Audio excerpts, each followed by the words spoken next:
Vamos abrir nossas Bíblias em Apocalipse capítulo 4, lá no finalzinho da nossa Bíblia, o livro de Apocalipse, capítulo 4.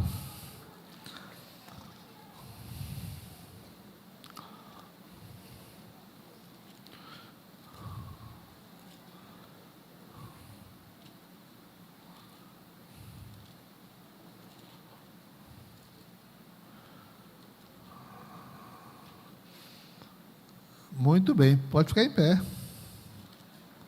Apocalipse capítulo 4, versículos 4 a 11, vamos falar sobre os frutos que nós produzimos como crentes. Eu queria que você pensasse em três coisas, né? Nós vamos tratar aqui da nossa mensagem. Primeiramente, as bênçãos de Deus quando nós servimos, quando nós trabalhamos. Deus tem grandes bênçãos.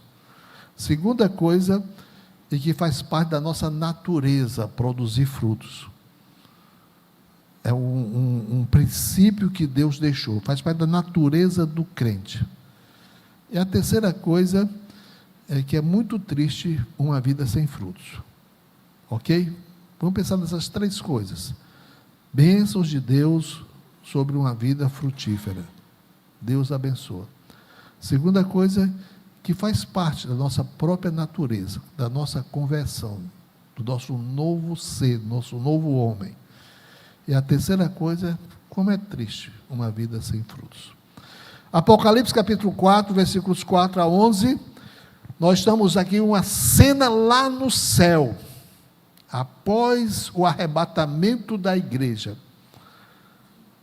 E diz assim: e ao redor do trono havia 24 tronos, e vi assentados sobre os tronos 24 anciãos, vestidos de vestes brancas, e tinham sobre suas cabeças coroas de ouro.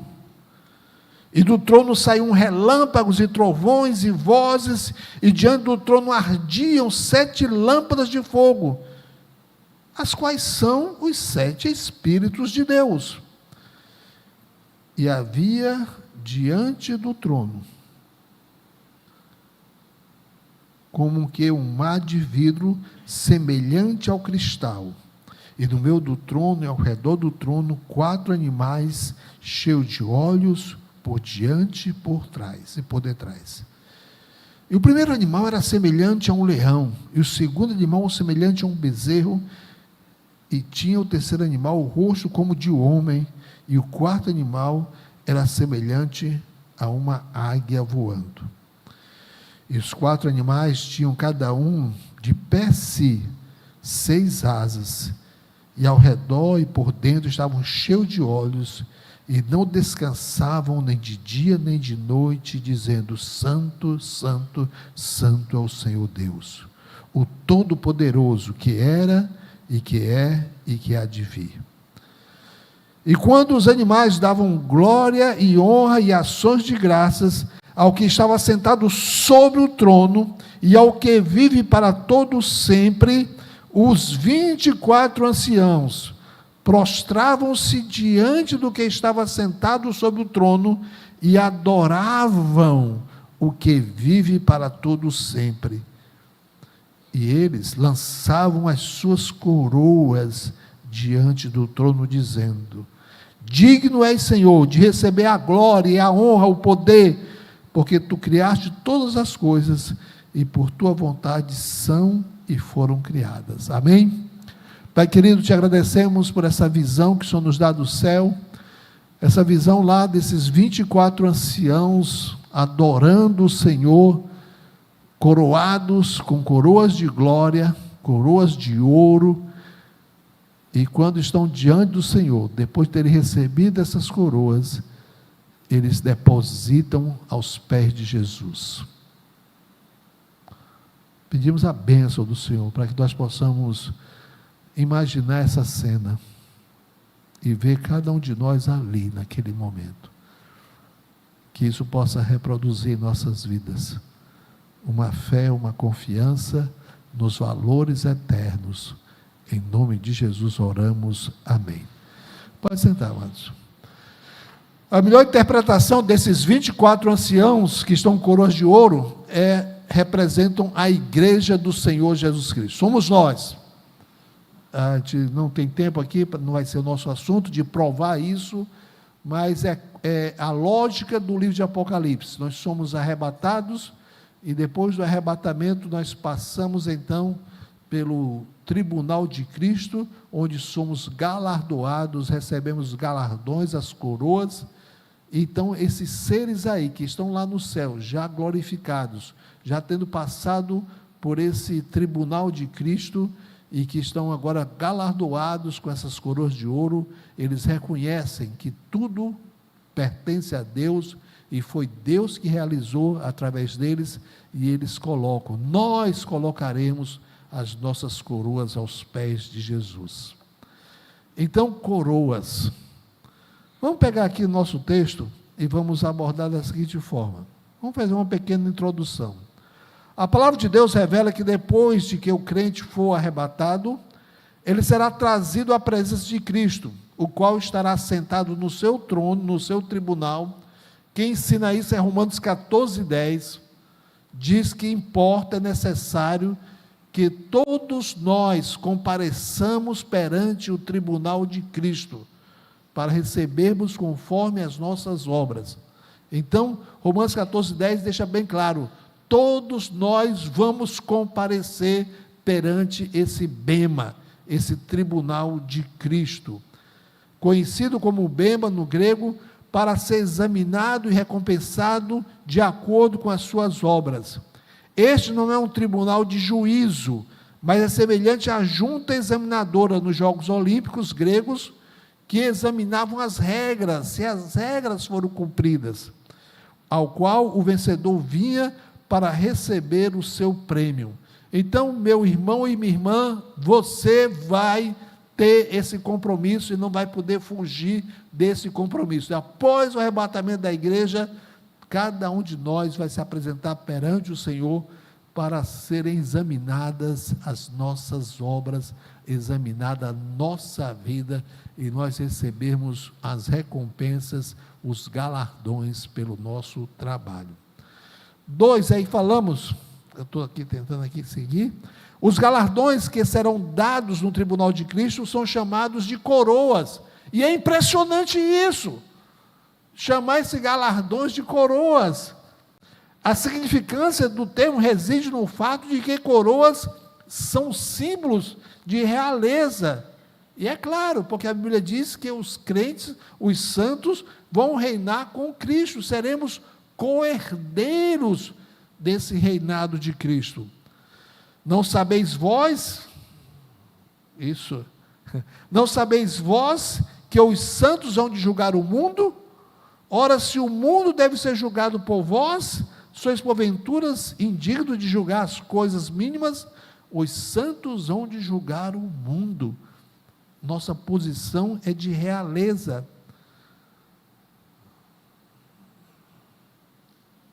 Estou certo aqui? Estou perdido. Ok. Bem-aventurado e santo é aquele que tem parte na primeira ressurreição. Sobre estes não tem o poder a segunda morte, mas serão sacerdotes de Deus e de Cristo, e o verbo aí qual é? E reinarão com ele 1000 anos. Por isso é que os galardões têm coroas de ouro, porque reinaremos com Cristo. Apocalipse 26.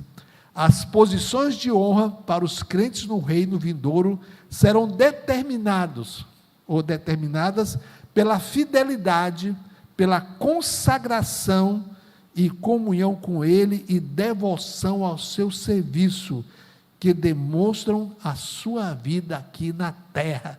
Todo crente deveria analisar a sua vida olhando para esse momento em que todos nós, cada um de nós, per si, vamos ser avaliados como foi a nossa vida de crente, como foi o nosso serviço, e vamos ser julgados por isso.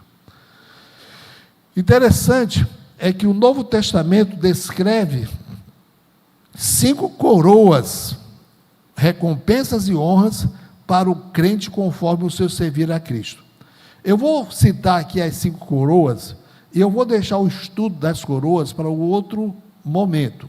Eu só vou aqui citar e explicar, mas esse estudo merece realmente, talvez, um estudo de 1 hora sobre isso. Eu vou somente citar para dizer que existe essas coroas.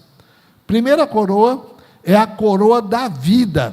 Ela é dada por nossa fidelidade em situações difíceis e perigos de morte. É um galardão muito especial.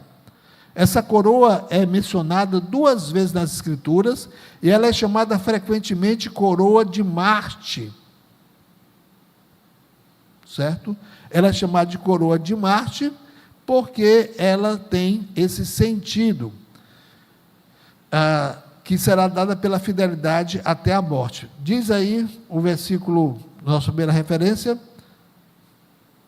bem-aventurado o varão que sofre a tentação ou a provação, porque quando for provado, é o sentido de que ele foi testado, ele passou por uma prova difícil, ele receberá a coroa da vida, a qual o Senhor tem prometido aos que o amam.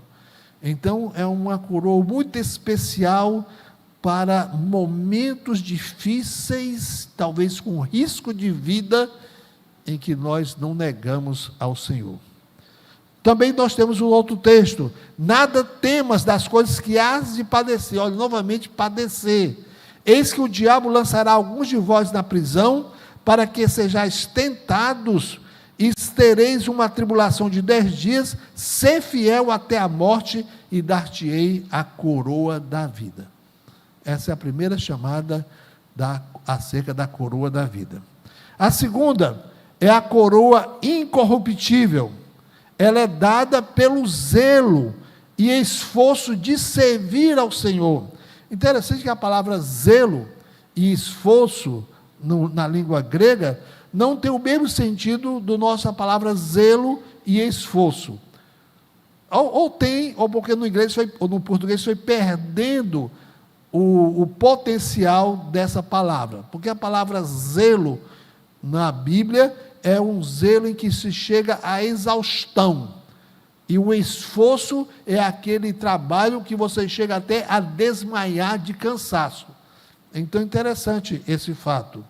Mas essa coroa chamada incorruptível é dada justamente para esses cristãos zelosos e esforçados no servir ao Senhor. Essa coroa é mencionada em 1 Coríntios 9, 25 e 27, e o contexto mostra que Paulo está falando de serviço e recompensa. Ele está nos contando o que fez por amor ao Evangelho e para levar o Evangelho por todo o mundo conhecido da época. Não sabeis vós que os que correm no estádio, todos na verdade correm, mas um só leva o prêmio? Correi, diz ele, de tal forma que alcanceis esse prêmio. E todo aquele que luta, de tudo se abstém, e ele os faz para alcançar uma coroa corruptível. Nós, porém, queremos alcançar essa coroa incorruptível. Ele compara com um atleta, chegando à exaustão, chegando ao cúmulo do cansaço, superando qualquer limitação para ganhar aquela coroa. E ele fala isso acerca da nossa vida cristã. Interessante, né, que é uma prova sem concorrentes. Há prêmios para todos. O adversário consiste em nossa apatia, nossa falta de fé e covardia. Há coroas para todos. Não preciso tomar do meu irmão. Eu não preciso chegar primeiro do que ele. Não. Precisa só que eu me esforce. Precisa só que eu me dedique. Precisa só que eu realmente queira fazer a obra. A terceira coroa é a coroa de alegria. Esta é a recompensa para o ganhador de almas. As pessoas que levamos ao Senhor Jesus Cristo serão a nossa coroa de alegria na vinda do Senhor. Qualquer pessoa que tenha conhecido a alegria de levar uma outra pessoa a Cristo, pode bem entender o nome dessa recompensa. Ele chama de coroa de alegria, pois sabe que tem uma alegria comparável àquela que surge ao saber que foi usado pelo Senhor para levar uma alma até o Senhor Jesus, uma alma salva por toda a eternidade. Porque qual é a nossa esperança, ou gozo, ou alegria, ou coroa de glória?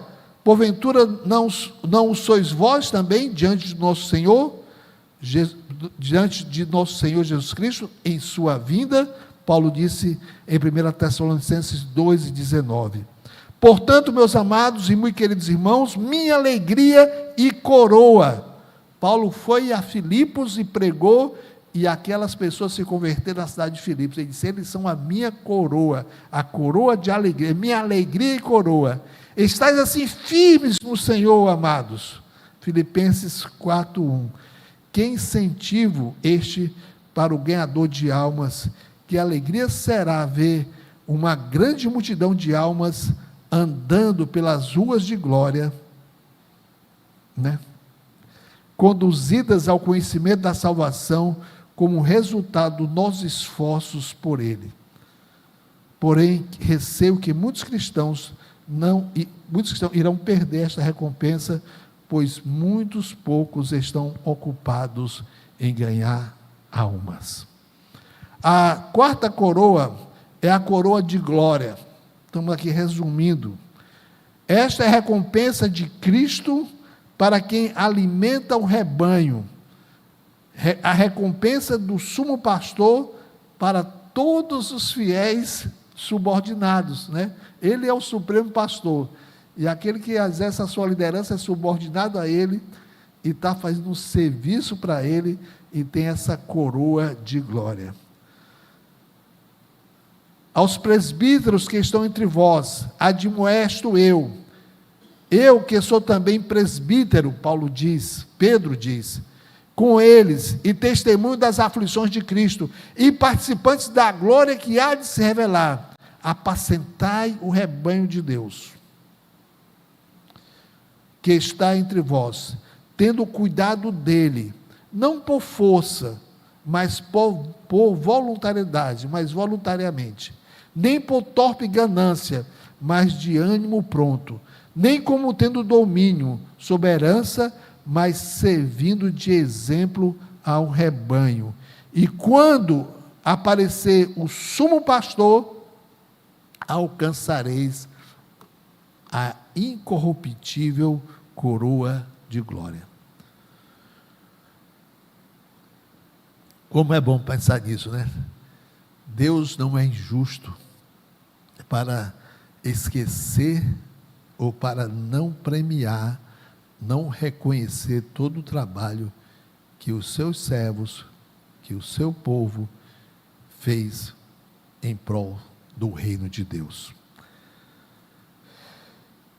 A quinta coroa é a chamada coroa da justiça. Esta coroa é para quem mostrar uma verdadeira alegria diante da volta do Senhor Jesus Cristo, através de uma vida operante, de combate na vida cristã e de fidelidade doutrinária. Olha que bênção essa coroa. Paulo diz, né? Porque eu já estou sendo oferecido por aspersão de sacrifício, e o tempo da minha partida está próximo. Combati o bom combate, acabei, eu completei a carreira e eu guardei a fé. Desde agora a coroa da justiça me está guardada, o qual o Senhor justo juiz me dará. Ele é justo para julgar, para ver o esforço de Paulo trabalhando, porque ele olhava para a segunda vinda de Jesus. Justo juiz me dará naquele dia, e não somente a mim, mas também a todos que amarem a sua vinda. 2 Timóteo 4, de 6 a 8. pelo menos 5 coroas, como eu disse para vocês, merece futuramente um estudo mais específico sobre essas coroas. Mas eu queria aqui falar sobre elas, porque é uma evidência, é uma prova bíblica que Deus está interessado no nosso serviço, nos nossos frutos, no fruto do nosso trabalho. Apocalipse 22, 12 diz: portanto, esquecendo venho, olha aqui o que ele oferece, e o meu galardão está comigo, para dar a cada um segundo a sua obra. O meu galardão, a minha recompensa. A primeira coisa que vai acontecer após o arrebatamento, quando encontrarmos com o Senhor, é que todos nós, nenhum vai estar omisso, nenhum pode fugir desse momento. Vamos prestar contas da nossa vida ao Senhor. E Ele, como justo juiz, vai recompensar. Vamos entrar para reinar com Ele, e nós estaremos então com os nossos galardões. Nós podemos, ó Pai, amados, a gente podendo estudar sobre esse assunto, sobre vida cristã, sobre frutos, é observar que há muitas exortações bíblicas, e isso creio que deve fazer parte do nosso preocupar de como é que anda a nossa vida.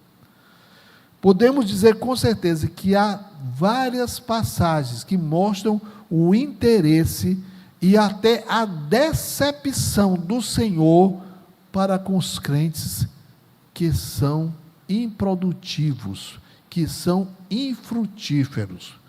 Primeiro deles, a gente podia ver a exortação da figueira sem frutos. Abra sua Bíblia em Lucas capítulo 13. Vamos lá, dá uma olhadinha nessa parábola. É uma referência também, principalmente a Israel, mas se aplica também a todos os sentidos também, de que Jesus espera frutos e não encontra frutos. E dizia esta parábola, estou em Lucas capítulo 13, versículos 6 a 9. E dizia esta parábola: um certo homem tinha uma figueira, e aquela figueira estava plantada na sua vinha. E é claro, como era uma planta que produz figo, produz fruto, ele foi procurar nela fruto, e não achando. E disse então ao vinhateiro, aquele que era responsável de trabalhar naquela obra dele: eis que há 3 anos venho procurar fruto nesta figueira, e não o acho. Corta então, porque ela ocupa ainda uma terra inutilmente. Para que serve uma árvore frutífera sem fruto? Está ocupando a terra. Então, é hora de cortá-la. E então, respondendo o responsável, o vinhateiro, disse-lhe: Senhor, deixa este ano até que eu a escave, até que eu possa colocar esterco, possa adubá-la melhor, Senhor. E se der fruto, ficará, e se não, depois a mandará cortar. Isso é a parábola que ele está ensinando acerca de Israel, daqueles 3 anos que não produziu fruto, mas é a parábola que ele está falando sobre essa expectativa da vida do crente. Você está apenas ocupando espaço, apenas vivendo por viver? Não é esse o propósito, não é essa natureza. Tanto na parábola da figueira sem frutos, é Lucas 13, 6 a 9, não tem 113 em Lucas ainda não, como em muitas outras passagens bíblicas, há sempre uma exortação e uma observação um tanto estranha quanto às vidas que se dizem ligadas a Deus, mas que não produzem nenhum fruto. Deus é o autor da criação, Deus é aquele que produz, que faz, que realiza, e uma vida está ligada a Deus e é estéril.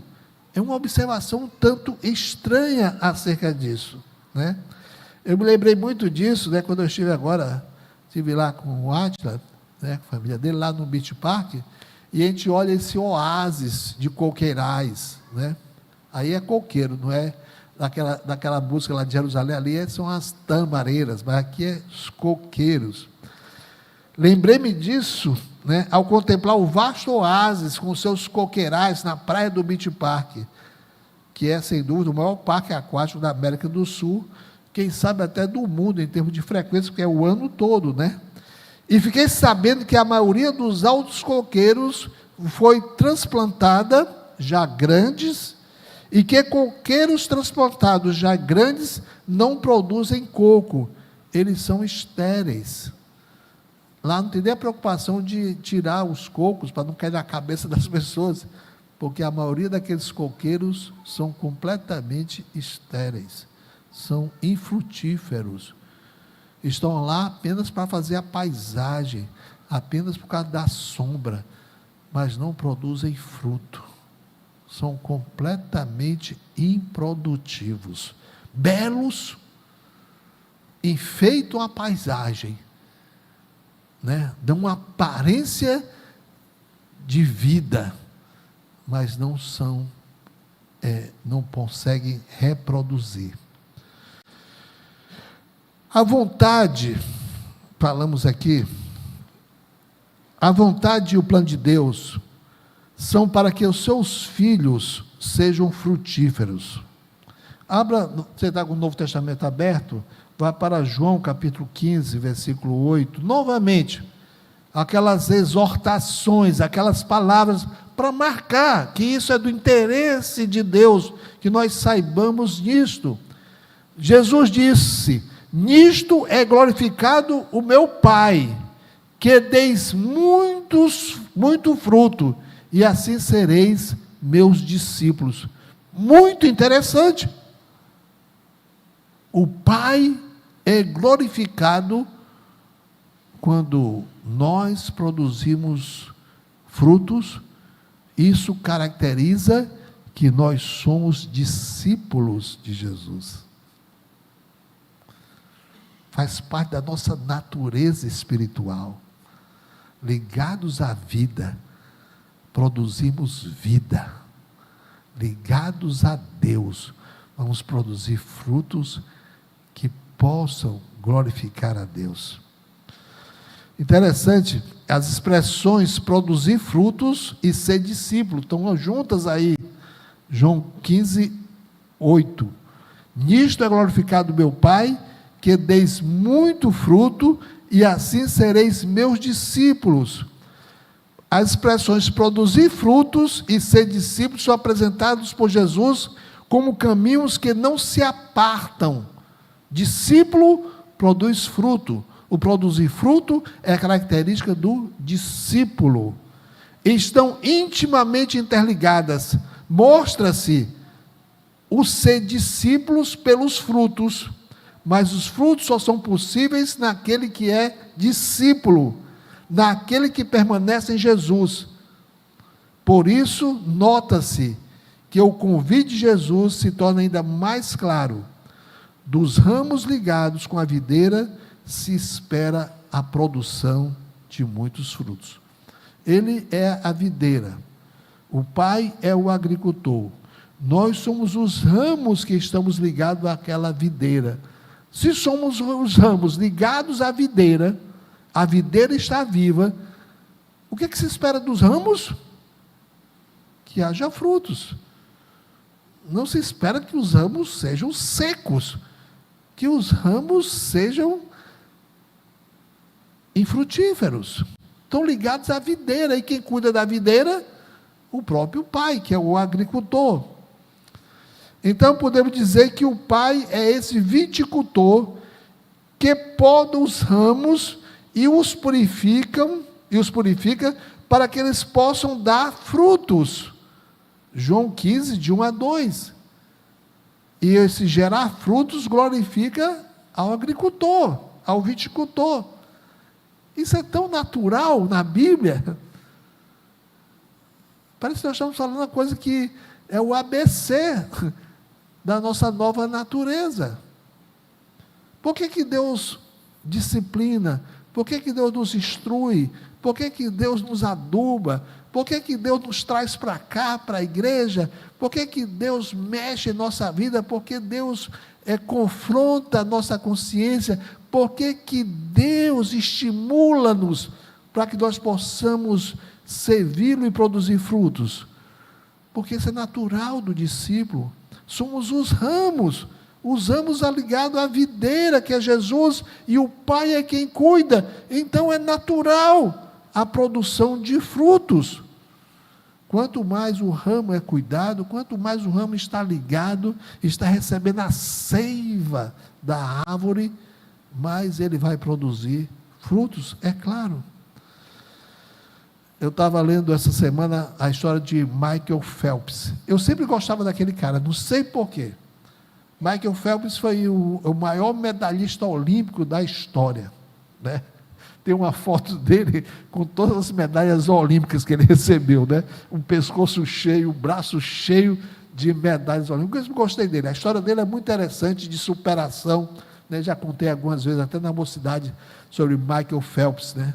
Ele queria ir para as Olimpíadas de Pequim e todo mundo treinava 6 dias por semana, incansável naquela equipe de natação dos Estados Unidos. E ele decidiu treinar 7 dias por semana.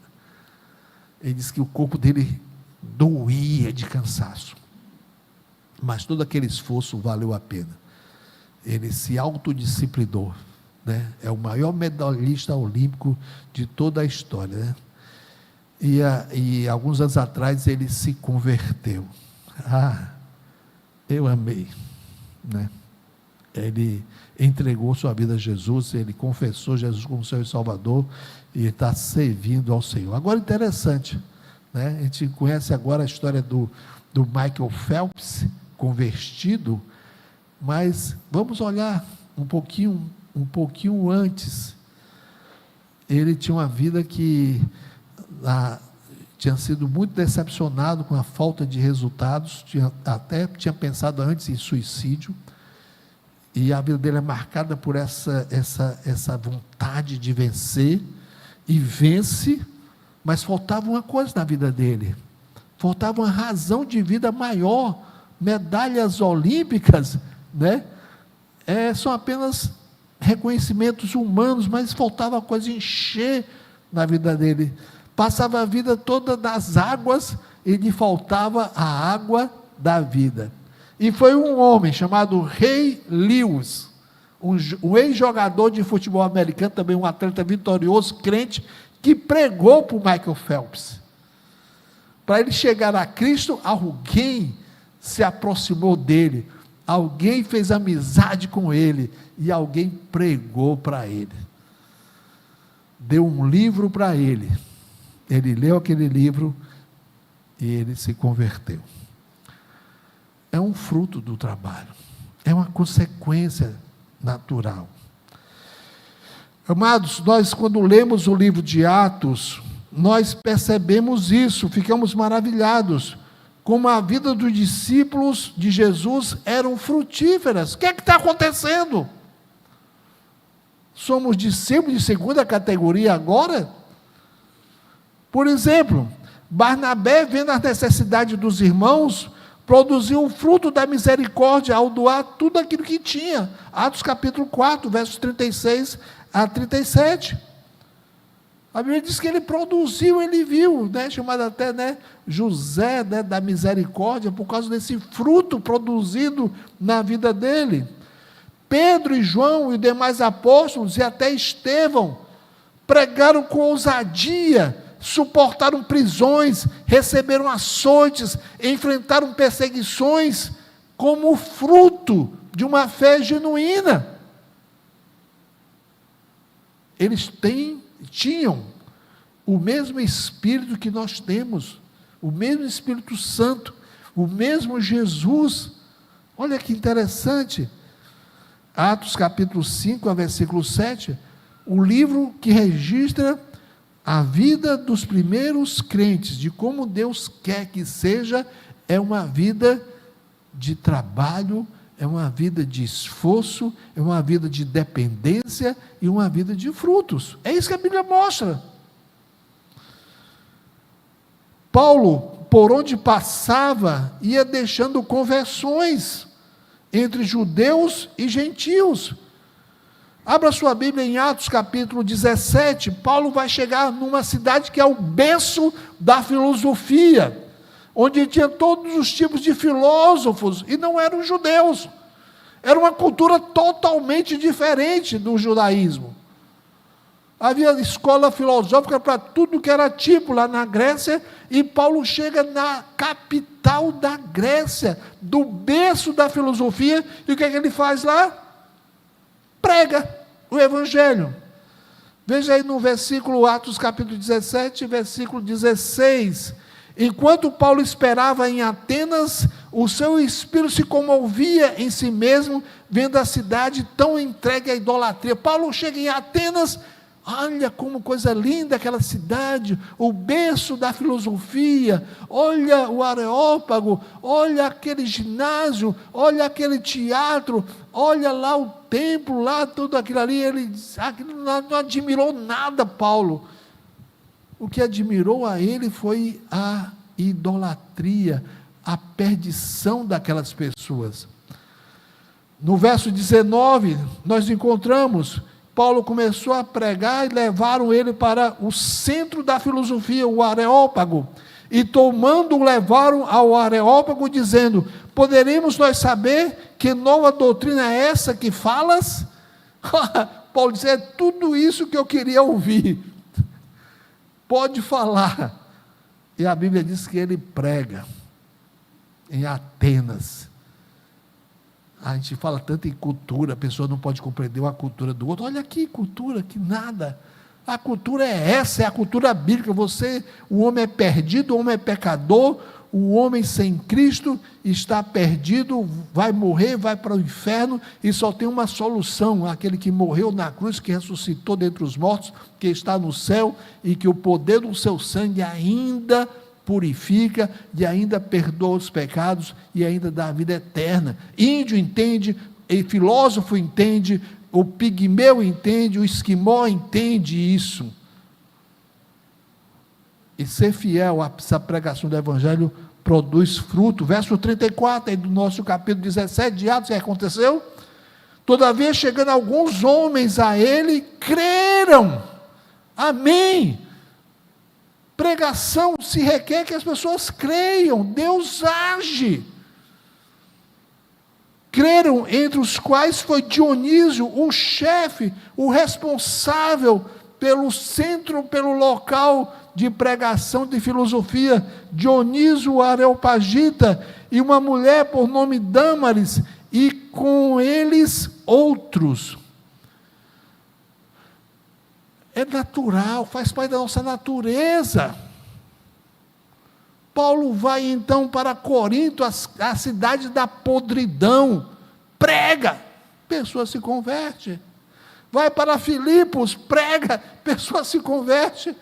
Vai para Bereia, prega, pessoa se converte. Chega em Tessalônica, prega e pessoa se converte. Vai para Galácia, prega e pessoas se convertem.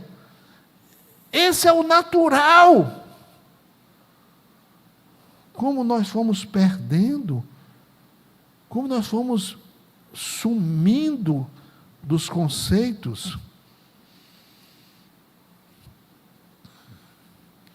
Algumas vezes é claro que nós passamos por algumas dificuldades.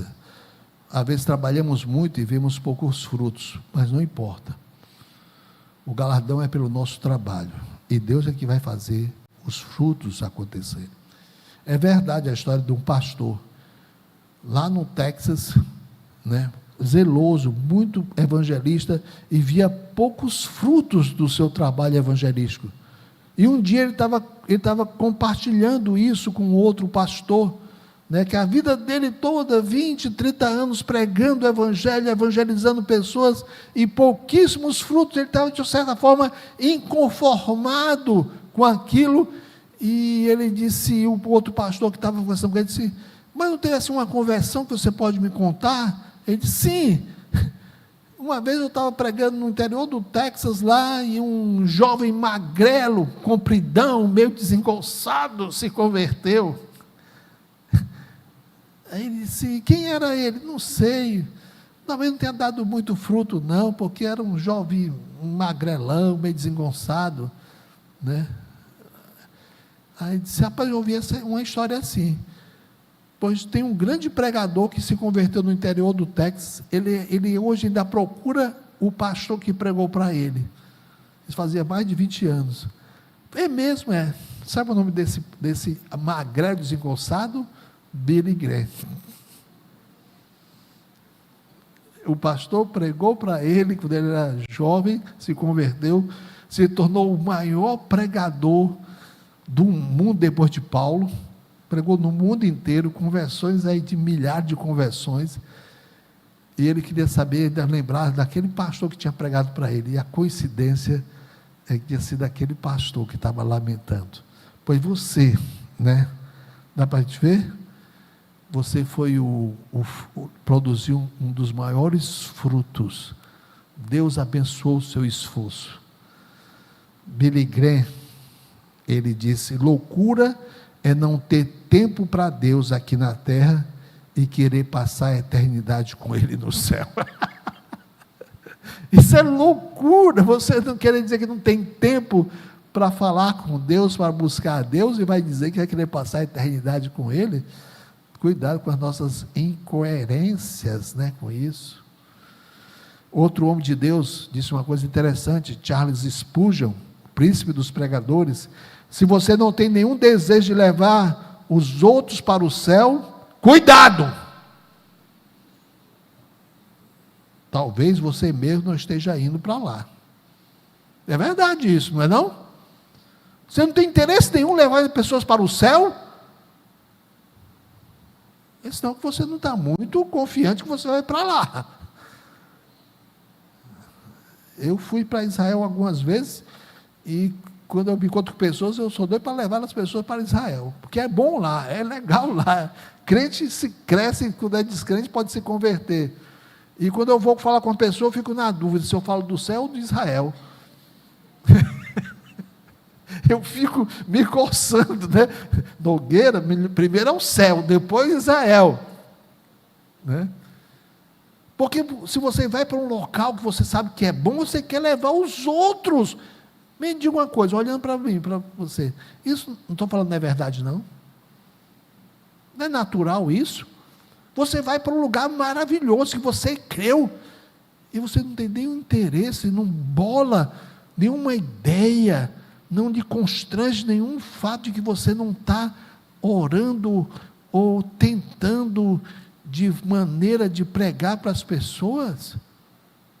Eu fui agora ao dentista e cheguei lá, tinha quadro de todo mundo, né?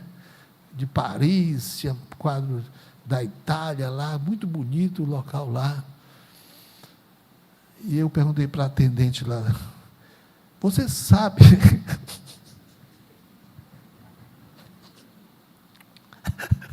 qual era a cidade de Pedro, do apóstolo Pedro? E a moça respondeu: deve ser Roma. Eu disse: não, talvez nem tenha ido a Roma, né? A cidade de Pedro era em Israel. Faz sentido, ou não faz sentido? Você sabe qual é a cidade de Pedro, não sabe? Acho que você sabe? Vou evangelizar vocês aqui agora também. Betsaida, cidade de Pedro, de André, Betsaida. Eu disse: era Betsaida, né? Vixe, eu achei, você pensava que era Cafarnaum, ela nunca ouviu falar. Mas é interessante, né? E criar pontes, criar agora modos de você levar pessoas. O que eu fiz? Saquei do Novo Testamento, entreguei, dei para ela, mostrei. Vamos lá, gente, vamos orar por isso. Você quer ir para o céu? Você crê? E como é que você não está nem interesse em levar pessoas, de mostrar que o caminho, a verdade e a vida é Jesus? Eu tenho dito isso nas igrejas, o pessoal não tem gostado de mim não, mas eu tenho dito: É triste e estranho ver que na maioria das igrejas hoje o crescimento não é por transferência, o crescimento é por transferência e não por conversões locais. O que está vendo no cristianismo? Igrejas estão crescendo porque pessoas estão se mudando de igreja para igreja. Aí uma fica fraca, a outra fica forte. Depois aquela forte fica fraca porque vai para lá.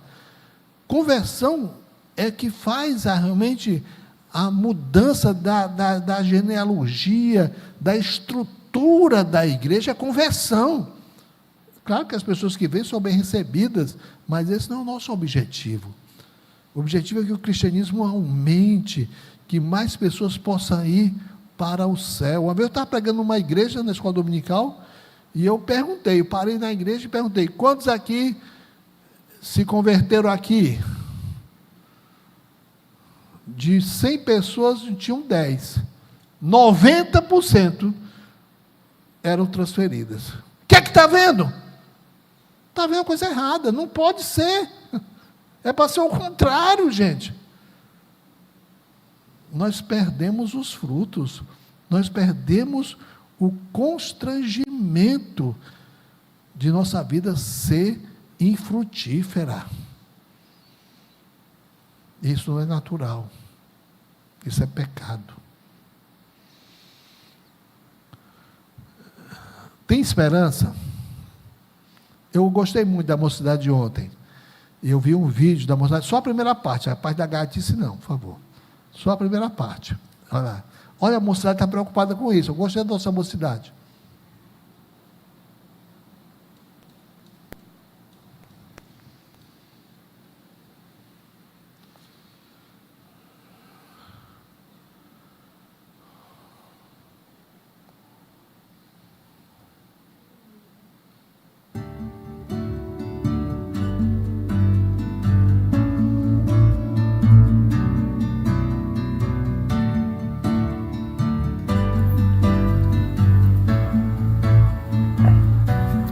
Boa noite.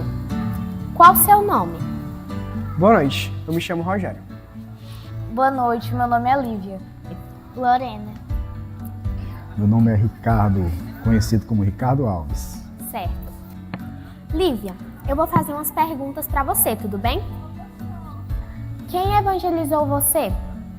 Eu acredito que eu não posso falar só de uma pessoa, porque eu acredito que durante o processo, o Senhor Jesus Cristo usou várias pessoas. Eu acho que os meus pais sempre estiveram presentes nessa caminhada. Foi o Roger Duarte.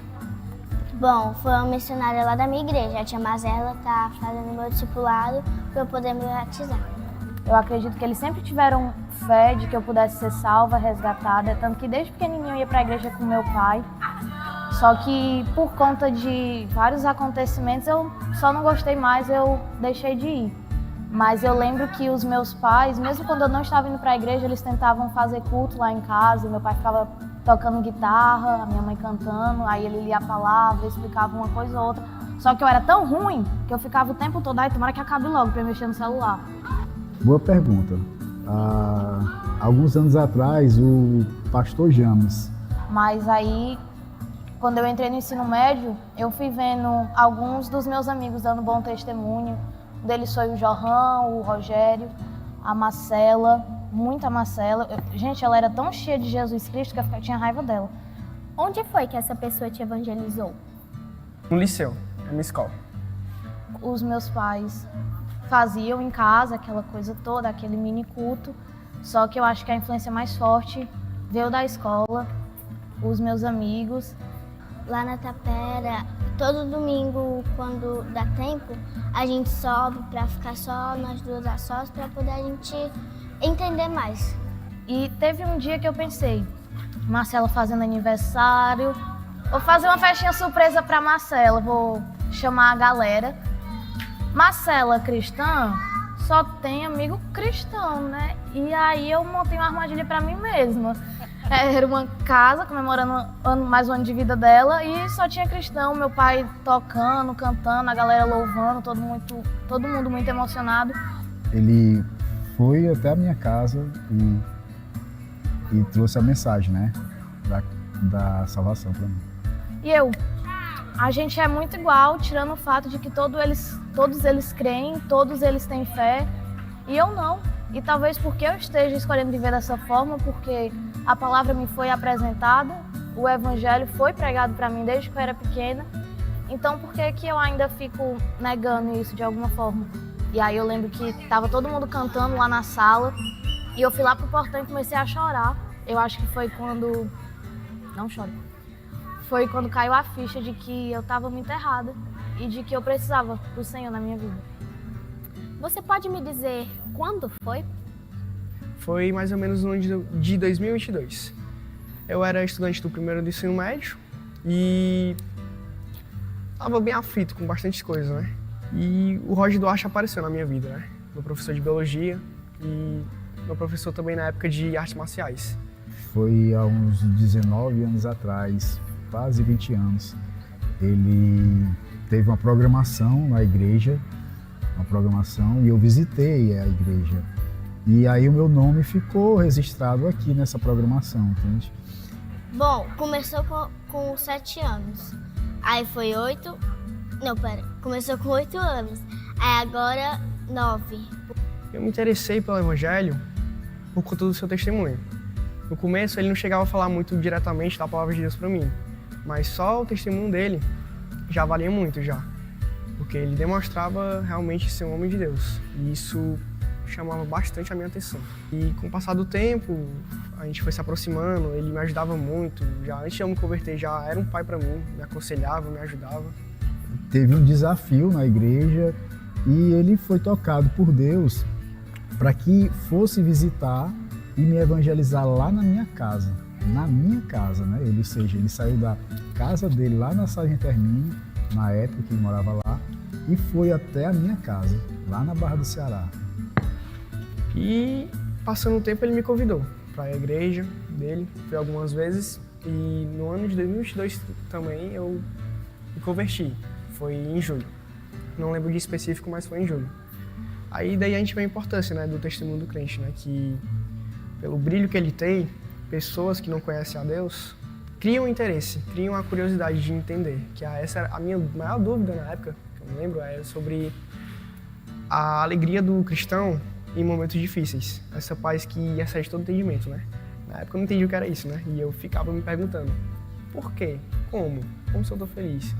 E essa dúvida foi sanada, graças a Deus. Se não fosse essa pessoa, você já imaginou onde você estaria?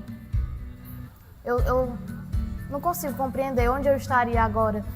Eu acho que o Senhor não me deixa pensar nisso. Eu não tenho ideia, cara. Eu gosto muito de estar aqui. Acredito que Deus ele tem um plano na minha vida, né? Então, se não fosse Ele, eu acredito que Deus tinha usado outra pessoa para levar essa mensagem para mim. Com certeza eu estaria perdido. Ou talvez nem estaria mais aqui. O que você faria ou diria a essa pessoa se você soubesse que hoje fosse a última vez que você ia ver ela? Eu acho que eu abraçaria muito, eu gosto de abraçar as pessoas e eu agradeceria, porque como as pessoas comentam aqui, o evangelho é literalmente um mendigo que acha um pãozinho, né, e vai contar para os outros onde achou. Ah, com certeza, um abraço bem forte, agradecia muito por ter sido usado por Deus e trazer essa mensagem para mim. A mensagem que mudou a minha vida, mudou a vida da minha família inteira. Eu agradeceria bastante, porque ele se esforça muito, muito, muito por mim. Até hoje, ele exerce o discipulado verdadeiro, discipulado que todos deveriam exercer. Bom, eu agradeceria por ter pregado para mim e também explicava todos os meus sentimentos com essa jornada. A forma como o Senhor usou essas pessoas e como elas pregaram o evangelho para mim significa muito. Então eu acho que eu abraçaria elas, eu choraria muito, eu choro por tudo. Que é de continuar, que é eterno, que ele ainda continua me ajudando, me fortalecendo, me aconselhando, me exortando. Eu tinha muito, muito mesmo que agradecer mesmo a ele. E agradeceria, E eu diria, vou estar orando, meu parceiro. Amo muito essa galera. Então, eu só agradeceria e pediria perdão por não estar sendo... Não ter sido, na verdade, né? Não ter sido um discípulo tão bom quanto eu deveria ser. Muito obrigada pela sua participação. Que Deus te abençoe. Parabéns, mocidade. Obrigada também. Por nada. Parabéns, mocidade. Quem é essa pequenininha que eu não tenho, que as pernas ficam balançando? Gente, podemos dizer o seguinte.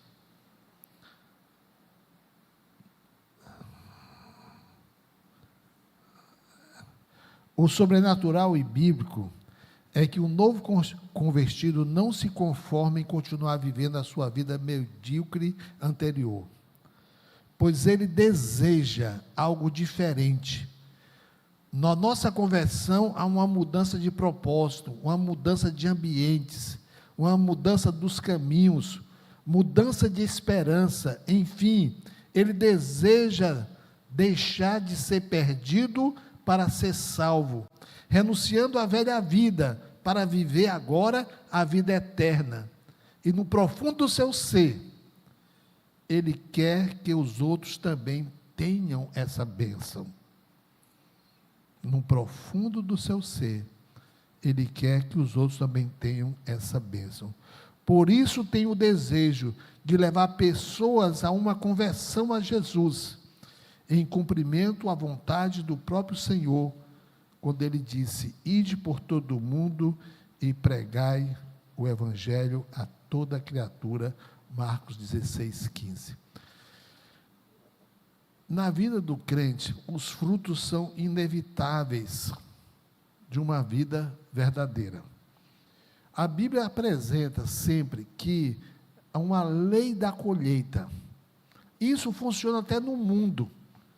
As pessoas que produzem, que tentam fazer coisas boas, têm como resultado coisas boas na vida. Isso é natural.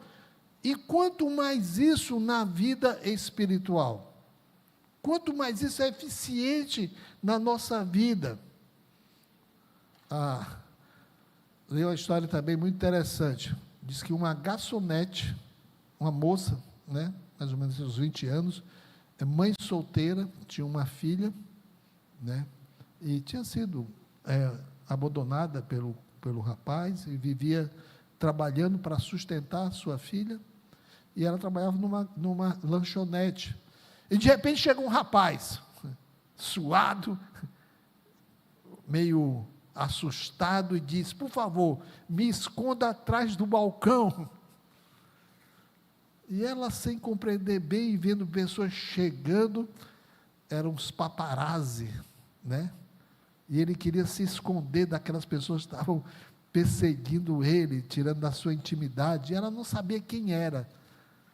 Mas ela disse: eu escondo você, com uma condição: depois que esse pessoal for embora, você vai me ajudar até o final do expediente, fazendo sanduíche e lavando o prato. E ele disse: eu topo.